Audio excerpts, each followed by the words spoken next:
Okay, happy weekend. So naa na sa tay another Asus gaming no, tough nga F15 model. So ikalima na ni siya nga tough gaming nga ni sold sa tong shop karon. Ang problema ni niya is board no. So kani siya nga board is shorted component ani is naa sa iyang primary MOSFET kay mo drop magid ang 20 volts upon checking sa ato ang supply. So ato ang gi-replace ang iyang MOSFET. Unya hoping nga maor ni ang problem sa unit. Okay, after na siya ma-detach ang MOSFET, ilisan na natog bago. Kana di siya nga MOSFET is N-channel MOSFET no. So replace siya na siya bago nga MOSFET. Unya hopefully ang iyang 20 volts mula host na sa iyang main power rail no. So gitest po na to ang MOSFET diri, shorted gid siya. O pag detach ani okay na ang board. Unya ang buhaton na to sunod is itaod tanig balik sa iyang case to see if mo power on ang laptop no. Unya testing sa atong power supply. But unfortunately upon testing mo drop gyapon ang ato ang amperage no. Unya ang voltage mismo iya pong i-cut off. So possible na ay secondary problem ang unit o gi-check na to balik o diri na po dapit sa iyang charging circuit na agyoy nakita nga shorted ceramic capacitor. Okay, so mao po na siya i-cause ngano ang katong primary MOSFET na to is ni fail. So after fixing this one, tanggalon ta niya ang ceramic capacitor at the same time, katong MOSFET nga tong gi-install ilisan sa to na to og bag-o na pod nga MOSFET. Okay, so mao na siya ang culprit. So ato na siya gi-remove. Then ato apong gi-installan og bag-o nga primary MOSFET. No, so first MOSFET kaya yan po itong giguba ang atong gi-install. Okay, so muna yung process na po sa installation. Unya final testing na po no.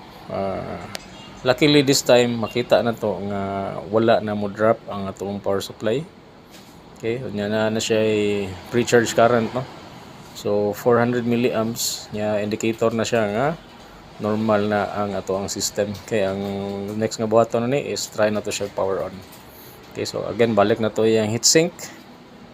Unya reinstall na po tagbalik ngadto sa casing sa laptop. Okay. So balik-balik na siya nga procedure.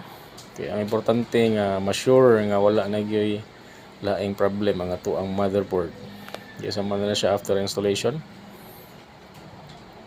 Then taod na ta sa iyang keyboard. Unya try ta og power on no.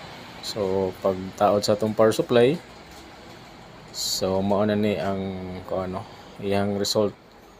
So pre-charge current nya nisaka na siya og 1 amp. Nya normal current na ni sa ato ang motherboard no. Nag-indicate nga running na ato ang machine. So nakita ninyo ang keyboard na siya backlight. Unya niinit na pod ang iyang CPU. Okay, so waton na to mo post ang Asus nga logo. Kay na-reset man ni ang iyang BIOS.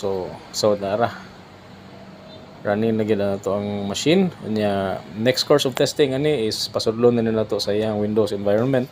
Pero before ana ato apon ning limpyuhan ang iyang old nga thermal compound no, o thermal grease. Okay, by the way kanina siya nga laptop actually gi-refer na siya gikan na siya og laing shop. Unya very professional sa shop nga naghandle ani nga iya gyud gi-recommend sa amoa.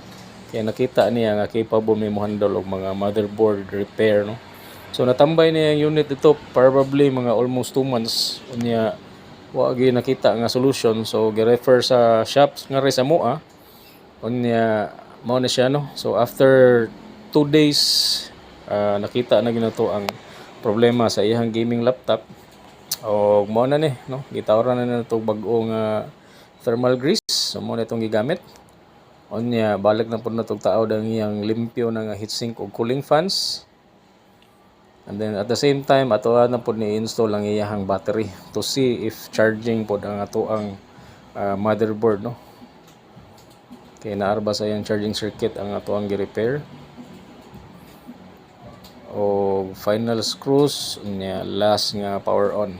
Okay, so again normal raw boot ang ato ang laptop. Nya taod na ta sa charger. Nya monitor na po ta sa atong power supply.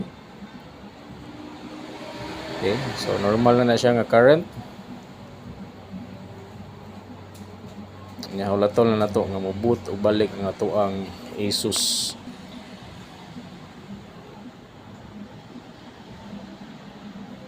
Balik na punta, paabot lang ta sa logo. 1.4 amperes. So mo na siya sign na siya nga normal na nga to ang charging circuit. Kaya musaka pa na siya 2 amperes, 3 amperes, depende kung unsa kalubat ang ato ang battery. Okay, wala to na nato siya mosulod sa iyang Windows environment. O na-reboot ang unit no kay ma-detect niya nga bago na po dihang BIOS setting. O niload na gyud ang ato ang Windows. Okay, waton sa nato mosulod sa iyang interface. So again 1 ampere. So constantly monitoring ta sa to ang supply pod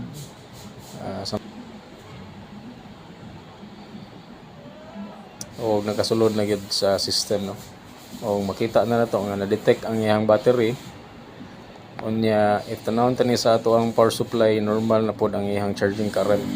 Okay, so pasabot ani nga working ra ang ato ang motherboard in good working condition unya hasta ang iyang charging capacity. Okay, so katong nagkinahanglan og motherboard repair, bisita lang mo diri sa tong shop. Naara ta sa Tipolo, Mandawi, Cebu at Bangsa.